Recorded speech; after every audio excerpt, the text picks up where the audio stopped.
climáticas, meu nome é Amanda Costa e começa agora o Tem Clima Pra Isso, o nosso programa sobre crise climática na TVT. O processo histórico de urbanização das cidades ocupou milhares de territórios indígenas. Como consequência, o Brasil possui diversas terras indígenas que sobrevivem dentro do espaço urbano. Assim como todas as outras comunidades originárias ou as que migraram para o Brasil, é fundamental que comunidades indígenas tenham tanto seu direito de viver seu modo de vida, mas também ter acesso a direitos como saúde, educação e segurança. É urgente a necessidade da sociedade enxergar que os indígenas não estão apenas na Amazônia e vivendo de forma tradicional. Há décadas estão inseridos em centros urbanos e conectados com o desenvolvimento do povo brasileiro. A terra indígena do Jaraguá, que fica na capital paulista, é um exemplo de luta de comunidades indígenas dentro de territórios que já foram urbanizados, defendendo sua terra e buscando seus direitos, que são frequentemente desrespeitados pelo Estado. Temos vários exemplos, Brasil afora, de comunidades indígenas que estão dentro de metrópoles e precisamos ouvir cada vez mais suas demandas e suas particularidades. O mundo precisa de mudanças e eu quero saber, a gente tem clima para isso? Tem Clima Pra Isso é uma colaboração entre a TVT e a agência Alma Preta Jornalismo. Vamos discutir os impactos da crise climática no cotidiano da população, no contexto rural e urbano, sempre com um convidado especial em uma reportagem. Temos um encontro marcado aqui na TVT toda semana e também nos canais do YouTube da Alma Preta e da TVT. Os endereços estão aí embaixo na sua tela. Para a nossa conversa de hoje, o Wesley Pancararu, assistente social formado pelo programa Pindorama, Programa de Inclusão de Indígenas na Universidade, pela PUC São Paulo. Indígena em contexto urbano, pesquisador de questões étnico-raciais, ativista indígena, articulador da juventude Pancararu. Oi Wesley, muito obrigada por ter vindo, é um prazer ter você aqui. Amanda, eu que agradeço, estou bem feliz de estar aqui e obrigado pelo convite.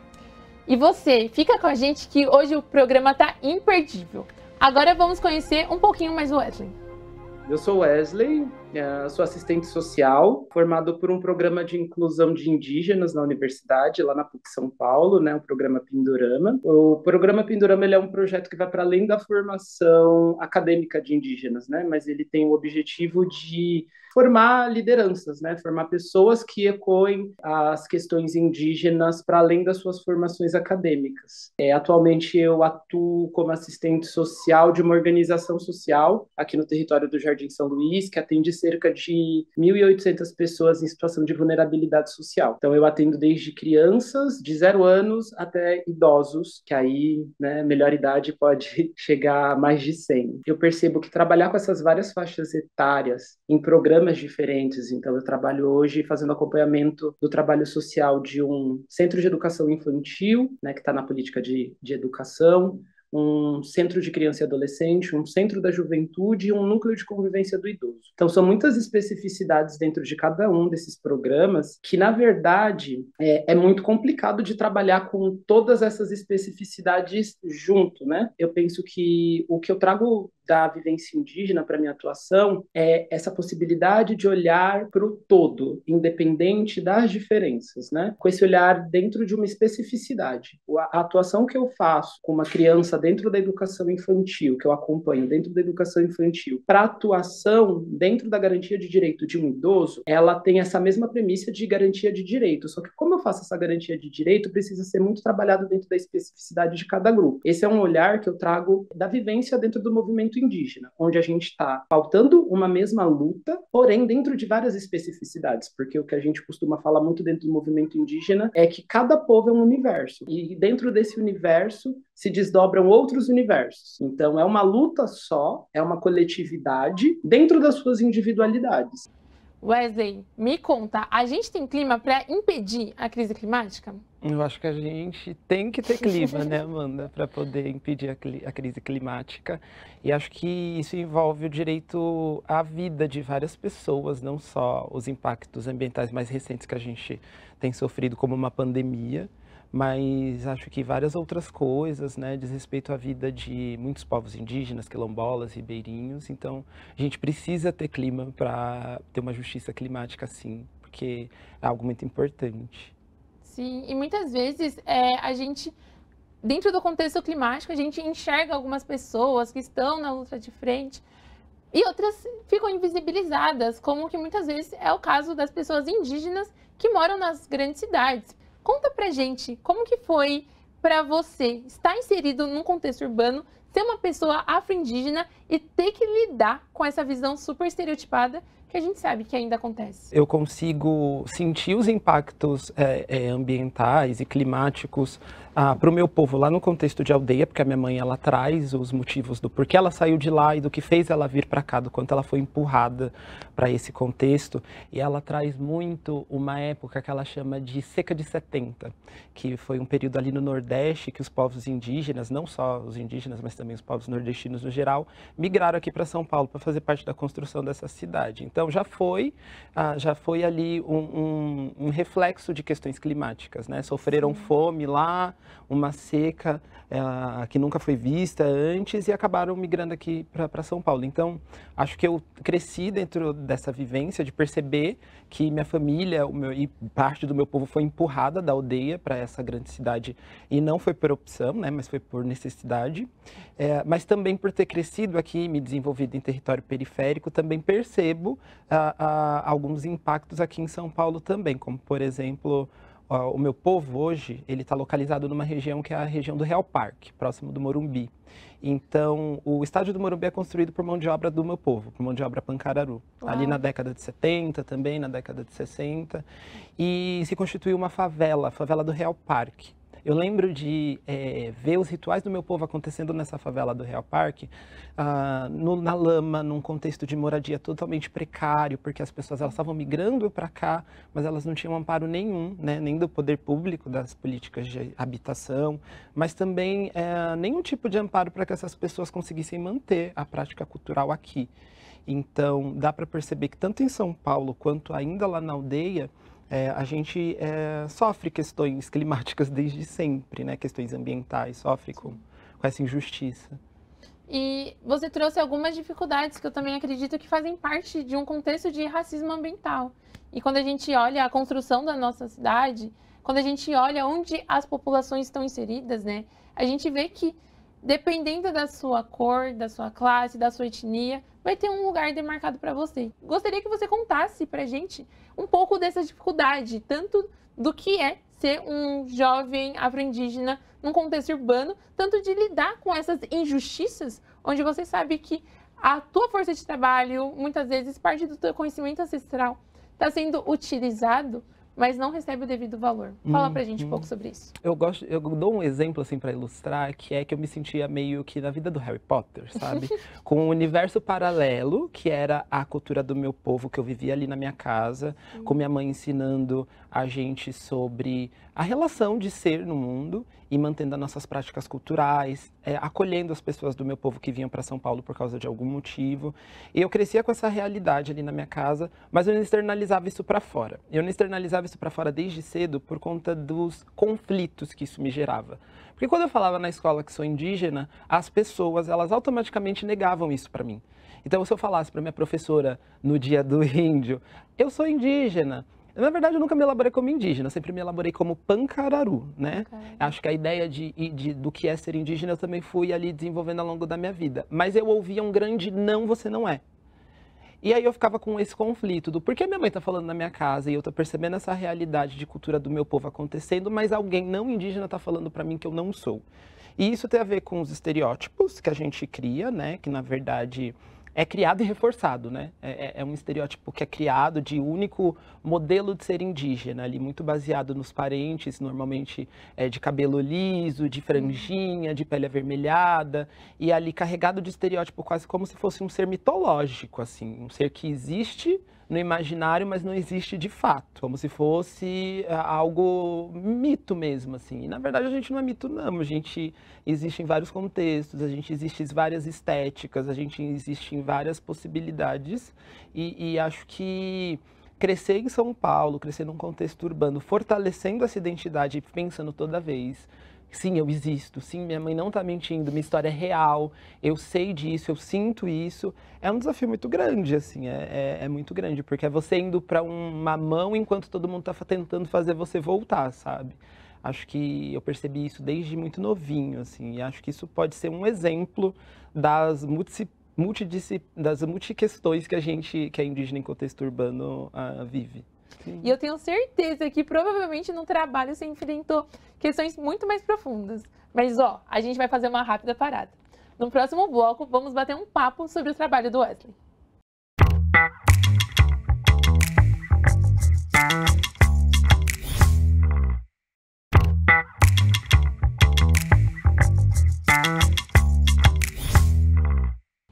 Estamos de volta com Tem Clima para Isso. Lembrando que estamos também na internet.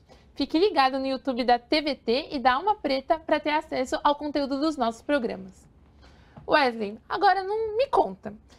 Como que a sua experiência pessoal como jovem afro-indígena se conectou com o seu trabalho de assistente social? Porque trazendo esse olhar, trazendo essa visão, fazendo essa busca pela ancestralidade e tendo todo o seu repertório cultural, tenho certeza que traz uma nova perspectiva. Que perspectiva é essa? Desde novinho eu via minha família, meu povo se movimentando em busca dos nossos direitos.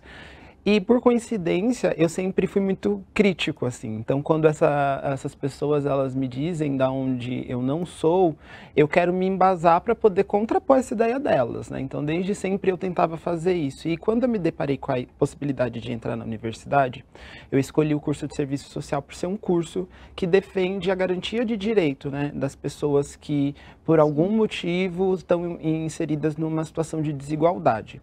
Só que eu percebi no curso de serviço social que a única visão, ou a primeira visão que a gente tem de desigualdade é baseada em questões de classe, questões econômicas, né? Como se a desigualdade do nosso país ela só fosse baseada nas relações de classe, né? E eu comecei dentro da universidade, questionar se essa era a única pauta de desigualdade que a gente, enquanto assistente social, pode lidar.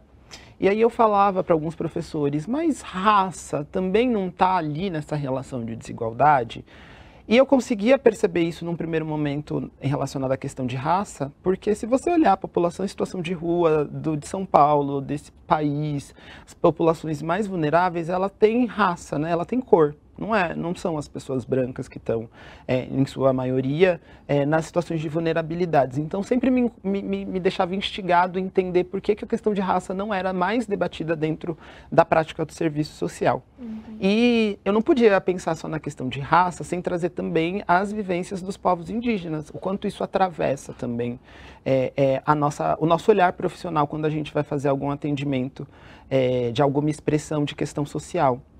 E quando eu me formei, fui trabalhar na política de habitação aqui do município de São Paulo, através da Secretaria de Habitação de São Paulo, na preservação das bacias hidrográficas que a gente tem aqui, que é a Billings e a Guarapiranga.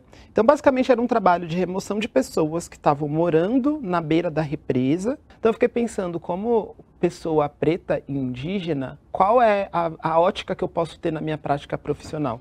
Entendendo o contexto específico daquele povo que está ali. Primeiro, não julgando no sentido de estão ali porque querem, mas que estão ali por causa de um monte de questões políticas, estruturais, que fazem essas pessoas estarem ali.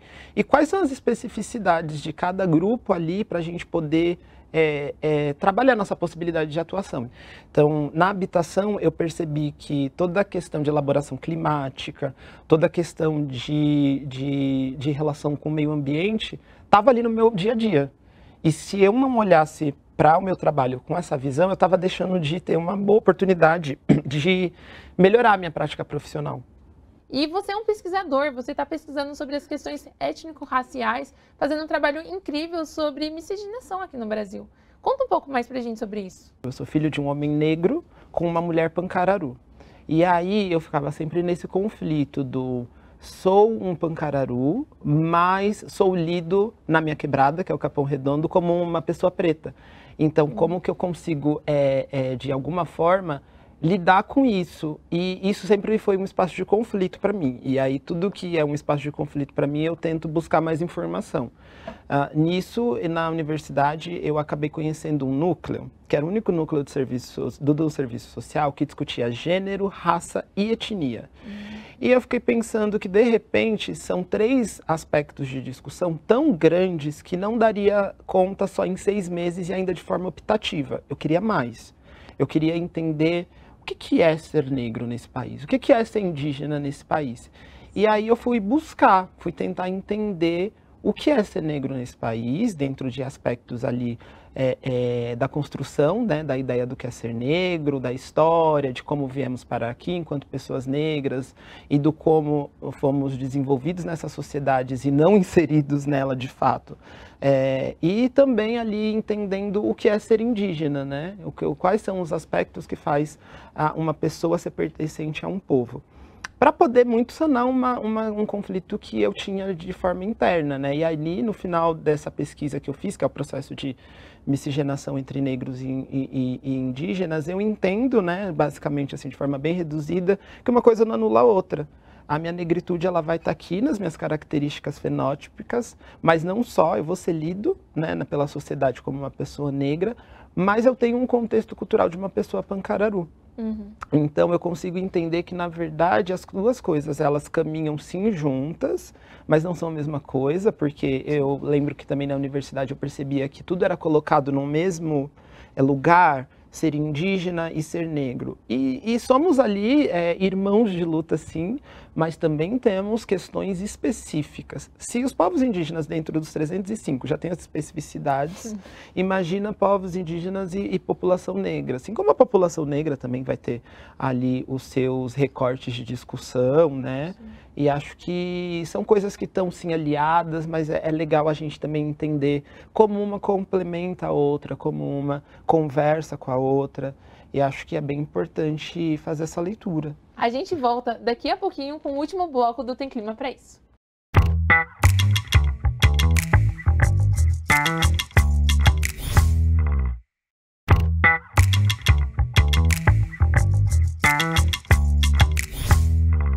Estamos de volta com Tem Clima Pra Isso, o programa que discute caminhos para entender e solucionar a crise climática e sua relação com as grandes cidades, o campo e a natureza.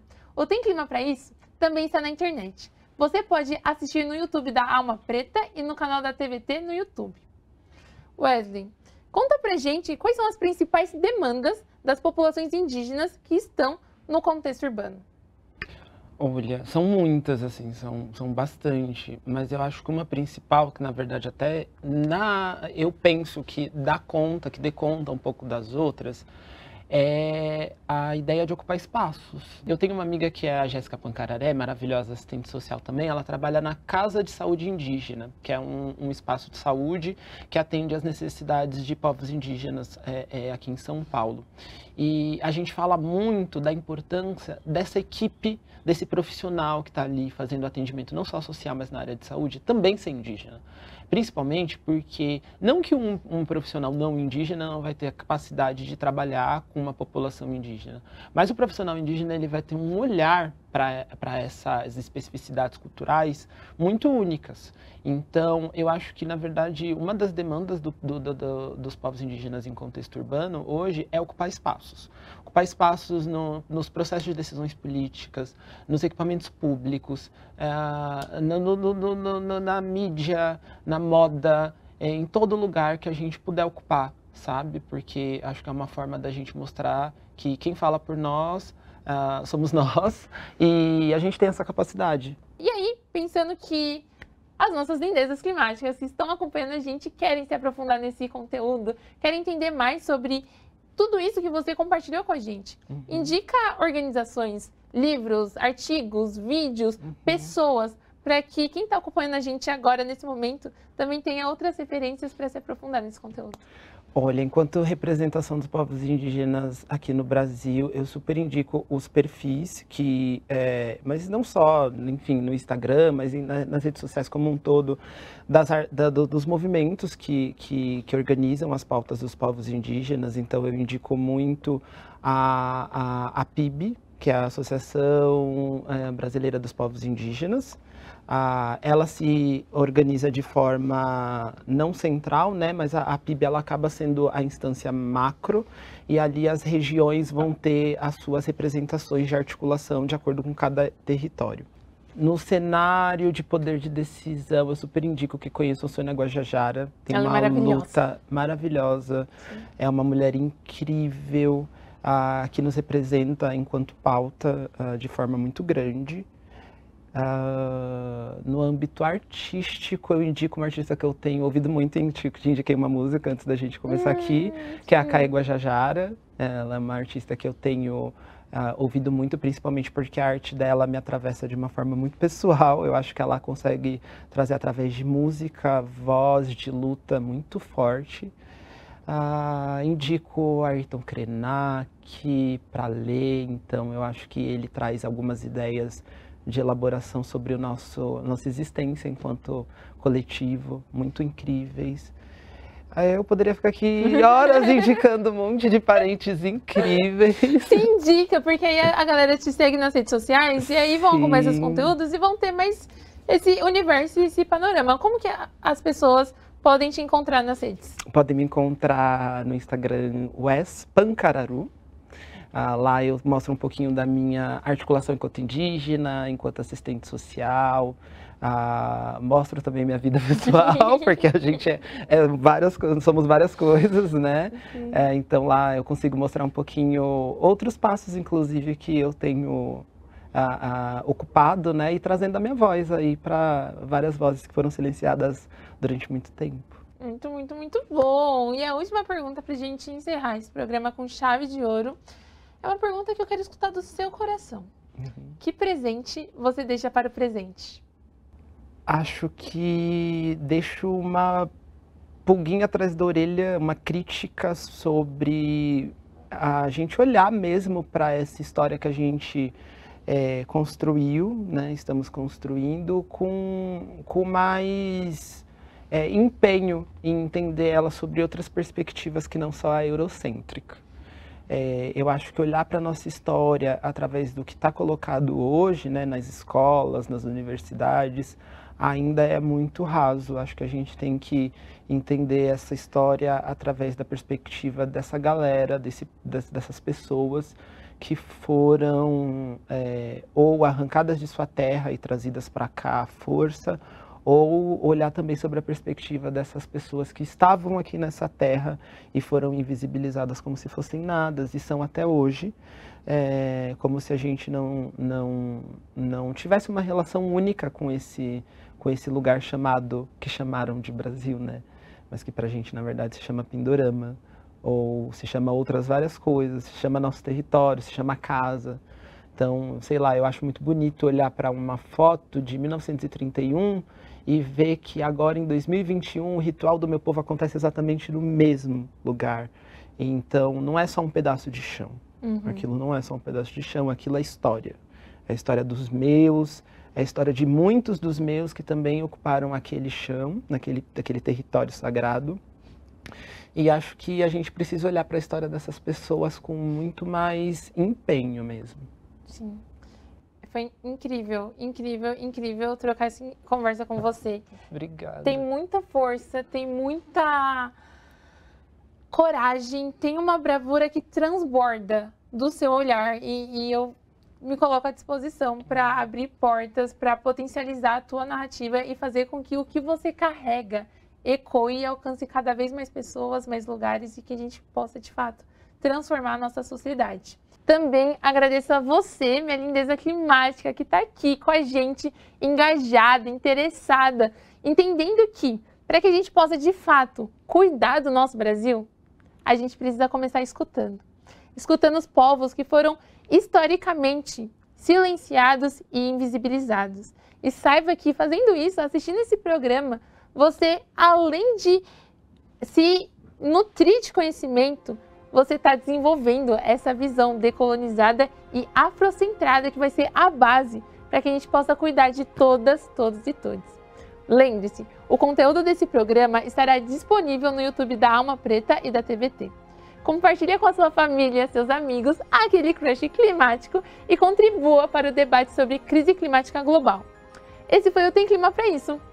Tchau, tchau. Te vejo na semana que vem.